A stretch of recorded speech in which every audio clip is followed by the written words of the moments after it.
The list was supposed to create pressure. Instead, it revealed weakness. That is the simplest way to understand what just happened between Washington and Ottawa. 5 demands from the United States: dairy, digital media, government procurement, alcohol restrictions, energy on paper. It looked like a familiar Trump-era pressure sequence: build leverage, target pressure points, make the other side bargain from fear, and turn a trade review into a renegotiation. But when the list landed, Canada did not respond the way Washington expected.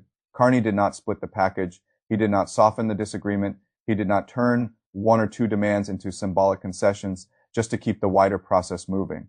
He rejected all 5, and that is what changed the atmosphere, because the real shock was not that Canada said no. The real shock was that every demand ran into a structure Ottawa had already started hardening before the demands were formally laid down. That is the story. The United States thought it was applying pressure to a dependent system. Instead, it discovered that the system had already begun preparing itself against exactly this kind of pressure. And once you see that, this stops looking like a trade dispute and starts looking like something bigger. A struggle over whether North America will remain organized around American coercive centrality or begin drifting toward a looser, more hedged, more sovereignty-focused model. Start with energy, because energy is the quiet foundation under everything else. The United States imports roughly 3.8 million barrels of Canadian crude a day. That is around 23% of American refinery feedstock. And because Gulf Coast refineries are configured around Canadian heavy sour crude, this is not the kind of relationship you replace quickly with a policy memo and a threat. Add New England's winter dependence on Canadian electricity, and the picture gets even clearer. The energy relationship is not some generous Canadian service. It is a structural necessity inside the American system. That matters because once one side needs the other side in ways that cannot be rapidly rewired, every other demand begins operating under that shadow. Washington can threaten broadly, but Ottawa knows the United States cannot push everywhere at once without colliding with its own dependencies. That is the hidden leverage. Now move to dairy, where the American argument sounds strong until you understand the political terrain underneath it. Yes, Canada's supply management system is protectionist on paper. Yes, tariffs beyond quota are extremely high. And yes, American producers have complained for years. But those complaints collide with 2 facts. First, supply management stabilizes domestic production and protects politically vital farming blocks, especially in Quebec. Second, Canada has now moved beyond defending that system rhetorically. It has hardened it legislatively. That changes everything. What used to be a bargaining chip is no longer just a negotiator. As choice, it has been shifted into law. And once a pressure point is embedded in law, it stops behaving like a negotiable concession and starts behaving like a structural wall. The same pattern shows up in digital media. Washington says Canada's streaming and online news laws discriminate against American platforms by forcing them to reinvest revenue into Canadian content and compensate local publishers. That is one reading. Canada's reading is very different. Ottawa sees this not as discrimination, but as cultural self-defense in a market dominated by American platforms and American content gravity. And that means the issue is not only about revenue, it is about who gets to shape the content pipeline of a country sitting next to the largest media machine in the world. Once the dispute becomes about cultural sovereignty rather than pure market access, the probability of concession drops sharply. Now look at procurement, where Washington's case is even weaker. The United States wants more access for American firms to provincial contracts in Canada, but the U.S. itself relies heavily on domestic preference systems. Buy American is not a slogan. It is a governing philosophy. It shapes military procurement, infrastructure spending, and federal contracting. So for Canada to abandon domestic preference while the United States keeps its own would not feel like reciprocity. It would feel like unilateral exposure. That is why Carney's refusal here was almost built into the structure. Now take the alcohol dispute, which looks minor until you notice the sequence in Canadian provinces restricted American beer and wine. After U.S. tariffs hit Canadian goods, that means the Canadian move was retaliatory, not original. So when Washington asks Canada to lift those bans while its own tariffs remain, it is not really negotiating. It is asking Ottawa to stop responding while the original pressure remains in place. That is not a trade-off, that is compliance, and this is why the demand was rejected so quickly. Then there is the silence around autos, and that silence may be the loudest part of all. Autos were not the public centerpiece of the demand package, even though everyone involved knows the North American auto sector is the most deeply integrated industrial system on the continent. Parts cross the border multiple times. Plants on each side depend on the other side. Efficiency depends on the system functioning as one organism. Washington was careful here for a reason. Push too hard in autos and you hit your own manufacturers almost immediately. That is why the sector stayed largely outside the frontal demand structure. Not because it is unimportant, but because it is too important to weaponize carelessly. That is what makes this moment so revealing. Each demand was supposed to expose Canadian vulnerability.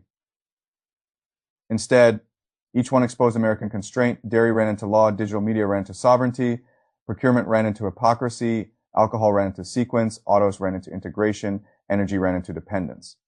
Once you map the full pressure tree, the meaning of the rejection changes. It is no longer just defiance. It is a sign that Canada believes Washington's room to escalate is narrower than Washington wants to admit, and that belief did not come from nowhere. Ottawa had already started preparing the system before the review point became public theater. That is the real turning point, not the rejection itself, the preparation behind it. Canada had already begun locking in policies, reinforcing domestic procurement, strengthening provincial, federal coordination, and expanding alternatives. That is why the response felt so immediate. It was not improvised, it was waiting, and the diversification piece matters enormously. For decades, nearly 75% of Canadian exports went to the United States. That kind of concentration creates caution. It creates the habit of accommodation. It trains policymakers to ask first how to preserve access, not how to widen options. But that older model has started to loosen agricultural openings with China, deeper positioning toward Europe, domestic redirection of spending toward Canadian suppliers, a stronger strategic focus on critical minerals, more coordination between Ottawa and Ontario on future-facing sectors. These things do not replace the U.S. market. They do not need to. They only need to reduce fear. Enough to let Canada say no without feeling that every no is existential. That is a huge change. It means the country is no longer bargaining from pure dependence. It is bargaining from managed exposure, and that is why Carney's rejection matters so much. It signals that the fear barrier has moved. The Davos speech made the political version of that shift visible. Countries not seated at the table end up on the menu. That line resonated because it translated a trade and sovereignty problem into a wider geopolitical grammar. It positioned Canada not as a dependent subordinate trying to preserve bilateral privileges, but as part of a wider camp of middle powers trying to resist economic coercion before it becomes the normal language of global order. Washington dismissed that as theater. But the reaction elsewhere suggested something different. Canada was starting to look less like a dependent neighbor and more like a country trying to become structurally harder to squeeze. Now look at the contradiction inside Washington, because this is where the pressure starts folding back onto itself. Trump talks like the deal may not matter, but his own trade representative lays out detailed conditions for extending it. Greer cites hundreds of billions in trade and huge export growth under the agreement. American industry groups push for continuity, not rupture. Those things do not line up with the story that the agreement is expendable. And that is what makes the pressure so revealing. The more Washington pushes, the more clearly it shows how much is at stake inside its own industrial base. Energy, autos, agriculture, steel, aluminum, lumber. The pressure is supposed to project dominance. Instead, it keeps disclosing dependence. That is the inversion at the center of this standoff. And once a weaker side realizes the stronger side cannot escalate cleanly across multiple critical sectors without injuring itself, the bargaining environment changes. That is where we are. Now moving toward a review point with three broad paths in front of us: full extension, withdrawal, or annual reviews that stretch uncertainty all the way toward 2036. That third option will tempt people because it sounds moderate. It is not moderate. It is structural corrosion. Annual uncertainty is poison for investment in sectors that need years of planning: autos, energy, industrial manufacturing, critical minerals. If the system shifts into annualized tension, capital decisions get distorted, supply chains start hedging, and the very integration the agreement was built to protect begins to fray. And here's the deeper irony. If Washington keeps using pressure this way, it may accelerate exactly the diversification it says it wants to stop. Every new threat gives Ottawa another argument for building alternatives. Every new review cycle gives Canada another reason to move capital inward and exposure outward. Every unresolved demand strengthens the domestic case that flexibility is now safer than dependence. That is the larger shift. This is not just about whether Canada rejected 5 demands. It is about whether North America is entering a new phase in which Canada is no longer willing to trade sovereignty for short-term calm and no longer believes that access to the U.S. market must be preserved at any political price. If that is true, then this list did something far bigger than create a standoff. It exposed a transition from accommodation to hardening, from dependence to managed leverage from bargaining under fear to bargaining under preparation. That is why this moment matters. Not because of the list by itself, not even because of the rejection by itself, because the rejection may have revealed that the old North American hierarchy is beginning to loosen at the structural level. And once that starts happening, the next round is never just another trade dispute. It is a fight over what kind of economic order the continent will live under after fear stops working the way it used to.